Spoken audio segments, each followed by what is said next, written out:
Good evening, MLS fans, and welcome to a special edition of Full-Time MLS. This is a live reaction that we're doing. The video or the game that we just watched just wrapped up, and Christian and myself have watched every single CONCACAF Champions Cup game tonight. So we just spent 6 hours watching football or soccer. I'm just going to start calling it soccer because we live here in the States. But we just spent 6 hours watching soccer. We're here to kind of give you our initial reaction. Like literally we turned the TV off, came in here and wanted to share how we felt with you guys. So Christian, how are you doing, man? Doing great. A night full of games to see the nation back in play in soccer. And when you said 6 hours, it didn't feel like 6 hours. It kind of made me take a step back as I was engulfed in the games. But they definitely saved the best for last. I think we had what was really interesting is we had three different games. That first game, obviously in like super cold temperatures, there were opportunities, but it was a bit more methodical in the chances. That second game, I thought skills for both teams. The skills were on display.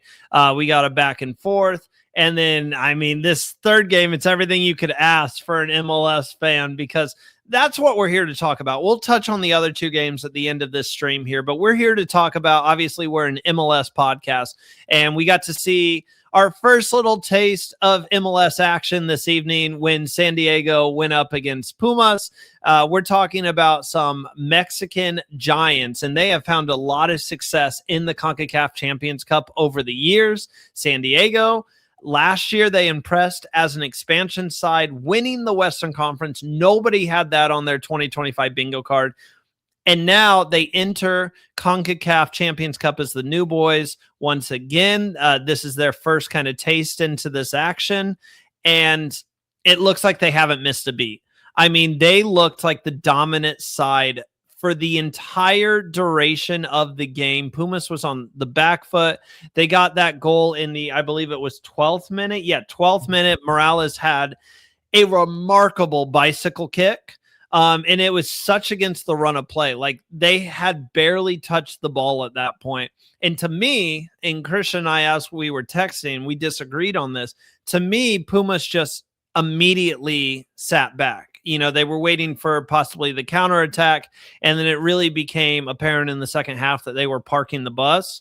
And once they were able to find that goal, man, did the doors blow open at that point. Christian, it was fun. It was fun to watch as an MLS fan. I know it probably wasn't fun to watch as a Pumas fan. Yeah, I mean, obviously San Diego team we haven't broke down yet, and they didn't. That's what the crazy thing to me is they didn't play any of their new signings. Right, this is a really watered down San Diego lineup to what we're going to see in the MLS this season. But Pumas hasn't won the Champions Cup since the 80s. They do have three of them. And I feel like we didn't really give San Diego enough credit coming in because history shows the MLS teams, I mean, this is their first real competitive game outside of preseason games, right? So we didn't necessarily expect them to hit the ground running like they did, but man, they dominated this game. I think from literally start to finish, San Diego, I mean, they could have scored 6. Oh, they had opportunity after opportunity. And when we say dominate, like if you didn't watch the game and you're watching our reaction just to kind of get the rundown of what took place, if we were to describe the game to you, Pumas stayed on their half of the field for the pretty much the majority of the game. It was literally clear the ball to San Diego. San Diego made another push forward, looped it in, tried getting a goal, clear the ball again. San Diego made a push again. It was just attack after attack after attack, and it felt so sweet. Anders Dreyer tonight.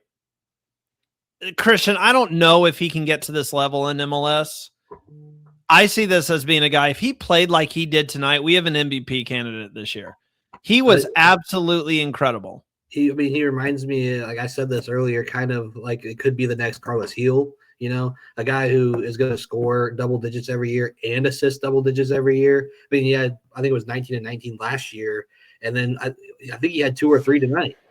He only got credited for 1 assist, which is crazy. So it was that first goal. He definitely was a part of the buildup on almost all 4 of them. Well, that was the thing. That's when I texted you and I was like, this dude's unbelievable, because he got the assist off the corner kick to Dua, which was an incredible ball in. Dua got higher than anyone else, was able to head it to the far post to kind of kick up. I keep using this reference because it really was kick open the doors. Like, it was like once they got that first goal, it was a bust open the doors is what it was.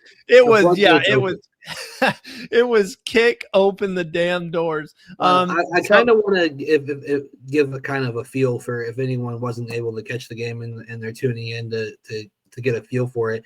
Just some stats here that kind of blows you away. I mean, San Diego held 73% possession of this game, which alone is crazy. 22 shot attempts to Pumas 4 and 7 shots on goal to Pumas 2. 10 corner kicks I want to add in as well to bounce off of you to 0. Yes. Obviously, Kyler Navas in goal for Pumas. I mean, probably top. I want to say top 3 of his generation. Obviously, he's getting up there in age, but I can't think of the last time he's allowed 4 goals. And as we look at the stats, Christian, another very impressive thing that makes this really impressive for San Diego as they continue to gear up for their 2026 season in MLS, 90% passing accuracy in this game. Like, it just seemed like they were firing on all cylinders. It was absolutely incredible to watch this game play out. Got a little chippy with Godoy in the middle there, and that was right before, I think that was right before the goal. I think it was still 1-0 at that point.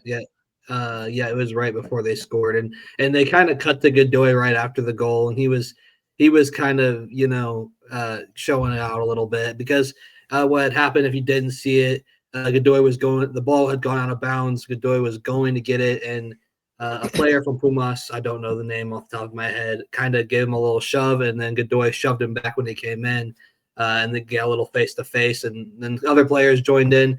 But I think that's just kind of what Godoy is in this team, right? I mean, that's he's the enforcer, as you want to say, like defensive midfielder. Like he's gonna enforce the field, right? That's kind of what you want him to do. I wanted to give everyone kind of a rundown before we get into our impact players, people that we want to talk about from this performance. Obviously, we've already talked about Dyer, but we said he had that assist in off the corner to Dua to kind of kick things off. And then you had Vasquez. It was another. It was an assist from. Oh my gosh, his name's at the top of my set. Insine. Did I get that right? I texted you his name. What was his name again? I'm sorry. Say that again. What were you saying? He assisted the second goal? I'm looking back at Insigne, or what was his name? This is going to drive me nuts. I'm so sorry, guys. Christian's not helping me at all. Wait, hold on. Let me look at the roster. It was, I got to look at it. He got subbed off. This is what happened. Ingvarsson? What? Was it not Ingvarsson? Ingvarsson? And Ingvarsson? No, it was not. Oh. I thought that this is going to drive me nuts, and he got subbed off. So I'm looking at where he's at in this lineup. Eisner. Oh my gosh. Thank God.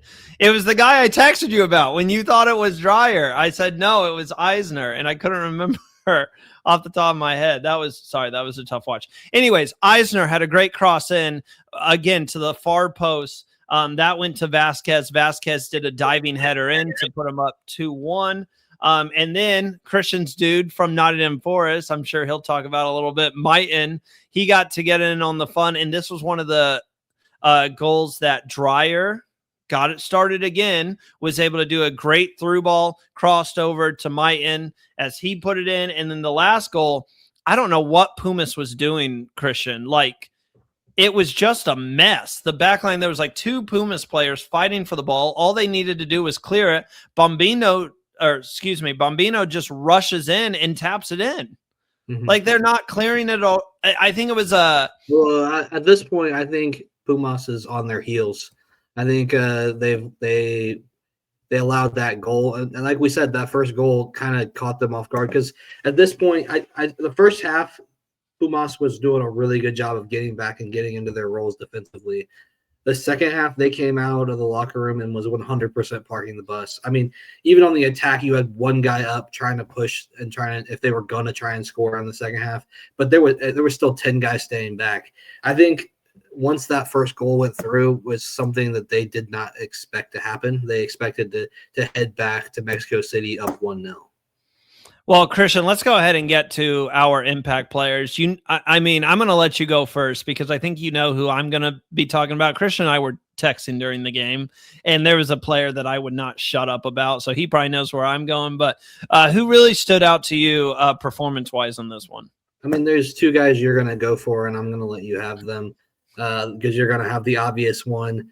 The two guys I do want to look at, first of all, Pellegrino. I feel like he did get a couple dangerous looks, but I feel like the finishing was incredibly poor, especially throughout the majority of the game. I think obviously that's going to come with the first competitive game, but he did get in some dangerous spots, and obviously with a guy like Dreyer throwing in the ball, passing the ball, he's going to have his opportunities. But the main one I do want to look at is Dua because he did get his first goal in the competitive game. So obviously last year's first overall pick for San Diego getting his first goal. Absolutely love that you shout out Dua. Yeah, I mean, that was what stood out to me tonight about San Diego. It was their young players. Like every single play that, sorry, I keep messing with my hair because look at this. Like, look at this. Sorry, I went to the gym before the game, so that's why it's like poofed out. But I just wanted to let everyone know why I'm over here. But anyways, with the young players, it seemed like every place we looked on the pitch, it was like, oh, this kid's 18 years old. Oh, this guy's 19 years old. Like, there's youth to this San Diego squad. And when you look at that and you think, oh, there's so many youthful players, they're not going to be able to compete with Pumas. That's what impressed me.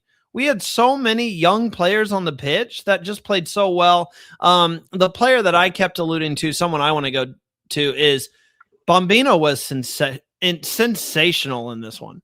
They kept going to him, specifically on that. I think he played on the left side for most of the game, if I was not mistaken, and they kept going to him every single time. You lobbed the ball over to Bombino, or you did a through ball to him, let him take it on that left side. He had some really good crosses in, whether there was someone there or whether there wasn't someone there. They were still really dangerous crosses into the area. And that's what really impressed me. And this is a kid, I believe they said 18 years old. Was it 18 or 19? I want to say 19, but you might be right. I can check that for a second. Yeah. While you look that up, it was just 19. Incredible. 19 years old. This is a player that, yes, it's one game. So maybe I'm overreacting a little bit with the whole Dreyer MVP talks and Bambino. I'm just saying, he plays like that, he's going to be in the running for Young Player of the Year. That was absolutely, and he came over from LAFC last season.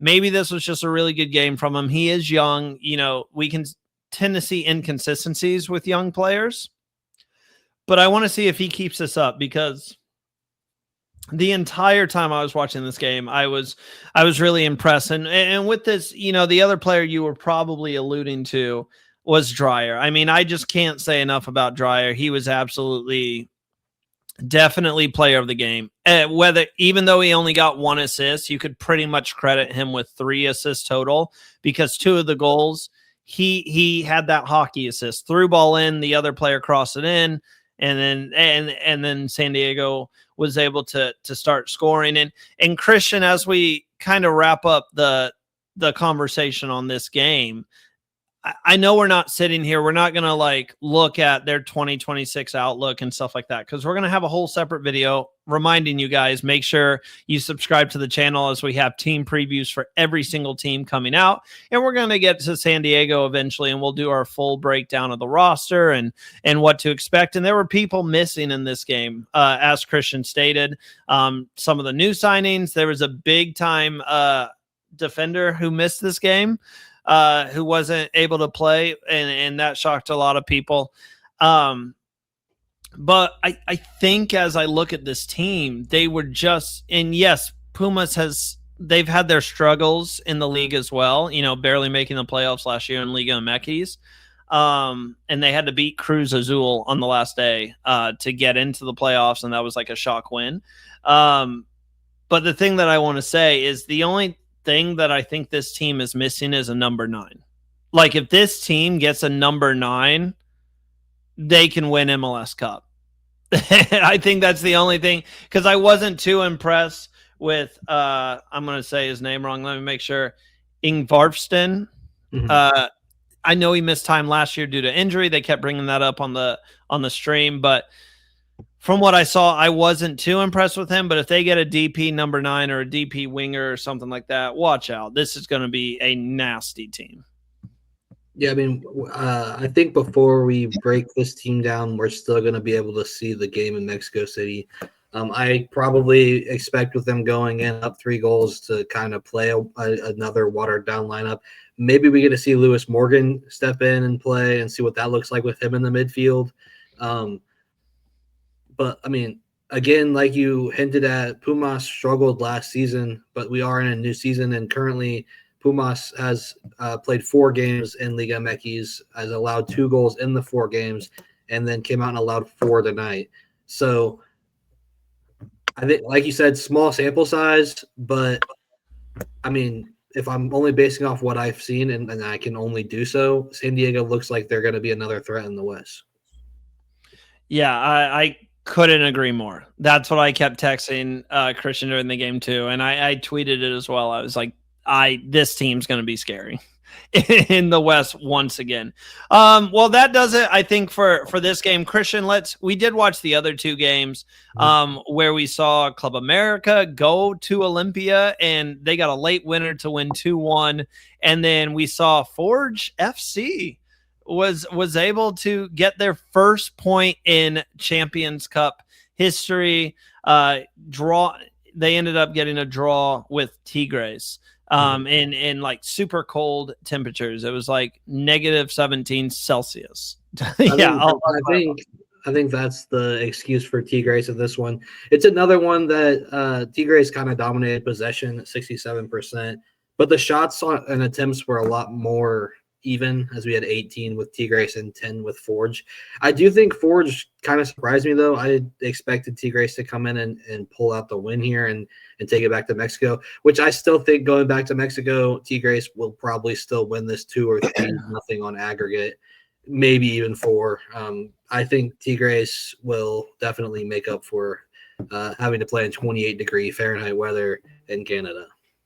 Quick shout out to Bertude. I thought he was really good. The goalkeeper for Forge FC, I thought he had some really great saves in this one. He ended up winning man of the match. I saw that before we hopped on the stream here. So, and I'm not gonna lie, I'm gonna butcher this name, Okatukun for Forge also really impressed me. I thought he was really physical when he got the ball.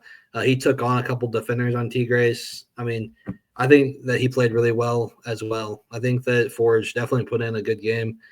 Becker, I think, is their captain. He had a kind of a dumb play there at the end with the handball, which then gave Tigres the chance at the very end. Obviously, there was a little controversy there with the players arguing that Forge was coming off the line. The ref didn't give it to him, and then the free kick went straight into the line, and obviously that ended the game. And for the second game, Club America Olympia, huge win for Club America, especially in this competition where aggregate, the tiebreaker is away goals. They got 2 of them in this one. So it's going to be tough for Olympia heading to Club America. They're going to have to score at least 2 goals in that one to even make it a game here. And I missed got to be honest with you guys, I went to the gym, so I missed probably about 50 minutes of this game. I saw the beginning of it, and I saw the end of it. I did see the late goal for Club America. Really came out of nowhere. It was just a grazing shot that the goalkeeper was able to save. No one marked the man coming in on the back post. He was able to tap it right in to win it for them. But Christian, you watched more of this game than I did. What comments do you have about Club America pulling out the away win here? Honestly, I think you missed the best part of the game. At the end of the first half, Victor da Silva put in the goal that really opened it up there. Literally right at the end of the first half. Then Olympia came out in the second half and really made it a game. They scored in the 50th minute, 5 minutes into the second half. And from there was a couple of great shots that got saved. Olympia had a free kick from the side where he went for goal. It got saved. And then America answered back a couple minutes later with another one that was saved from Olympia. I think this was one of the more intriguing games when it comes to both teams really looking competitive throughout the entire game. Again, possession was kind of dominated by America, but shot attempts very even at 13-10. Going in, again, this is another game going back to Mexico. I think Club America probably does not allow them to score 2 more goals than them. Yeah, so I think I agree with all your predictions that I think Tigres is going to win at home. I think Club America isn't going to allow Olympia to get back into it. And then when San Diego, when they scored that third goal, I was like, this might be over. When they scored that fourth goal, I was like, this is over. And if I had to, obviously my projection for this game was totally wrong. I did not expect closer than me. I guess. I mean, I picked 3-1 Pumas and then it 4-1 San Diego. But I think Pumas probably comes back and it's going to end up being either a 1-0, maybe 2-1, I think. I don't expect San Diego to go full out in that game unless they have to. So I guess if Pumas comes out and scores early, then we might see a different game. I think it's just going to be similar to the other games we've seen in previous years where, a team comes out big and goes into the second leg. And especially with the MLS season right around the corner, I don't expect San Diego to go and push for, another 4 goals to go ahead and clinch it. I think that they've probably already got it. And I will add, for anyone who might be new to soccer, getting into it, we're here to help you understand a little bit more as well. So with aggregate, you play 2 games, and then they basically add up your goals. So if a team scores 2 goals in one game, 3 in the next, their total aggregate score is 5. And then the tiebreaker, if it were to draw after 2 games, is who scores the most away goals. So just to kind of put this in perspective, Pumas would have to win 3-0, and that would tie up aggregate 4-4. And then if they were to do that, Pumas would move on because they have that 1 away goal. And if it's a 3-0 victory, San Diego would have 0 away goals. So that's what it's going to have to take for Pumas to overcome this deficit, is go into your home, win 3-0 against San Diego, which is it's possible. That is possible. It is. I think San Diego will come in and play a defensive game. I think we might see the teams flop. Pumas is going to push for goals, and San Diego is going to kind of sit back a little early in the game. Like I said, if Pumas scores early, that changes everything. So I think that game is going to be something determined in the first half. If we come out, or San Diego comes out and they keep this goalless in the first half, then I think it's pretty much locked up from there. But if San Diego scores, it's over. Theoretically, yes. I mean, if Pumas comes out and scores, gets another 4-1 game, then we're going to extras. So, yeah, good point. But that's that's where aggregate comes in. If San Diego scores 1, then Pumas needs to score. Yeah, they would have to score 4 instead of 3, which is just kind of crazy to think about. But yeah, it was definitely an ass whooping tonight. As soon as they got the door. Yeah. Well, that does it for Christian and I's conversation, breaking this game down. Look, we've got some fun stuff planned out for you guys. This is something we want to do often, is react to games that we watch. We're working on setting up live right now on YouTube because we want to go live while we watch some of these games. Yes, tonight would have been a perfect one to do, but there was some technical difficulties between StreamYard, which we use to stream, and YouTube, so we can't quite go live yet. We're going to get that figured out, though. But if you enjoyed our reaction, you're new to the page, make sure to hit that like button, share this video with your soccer loving friends, whether you're a Pumas fan or a San Diego fan or just a soccer fan in general. And then make sure to subscribe to the channel. You can also check us out on social media at MLS Fulltime on TikTok, X, and Instagram. So make sure you follow us and check us out there. But we will be back in a couple days to preview the next 5 MLS teams. We still have videos releasing. Today we had San Jose come out as we previewed their season up ahead. And then we had our Real Salt Lake preview come out, which we had the honor to sit down with Marcus Pickett from the RSL Bros podcast. And that was really cool to kind of pick his brain. Having someone on the show who has connections and ties to Real Salt Lake and the players and the coaching staff and getting that inside information was really fun. So make sure to go check that one out. But yeah, other than that, thank you guys so much for tuning in, and we'll see you next time. And like, comment, subscribe. Boom, boom.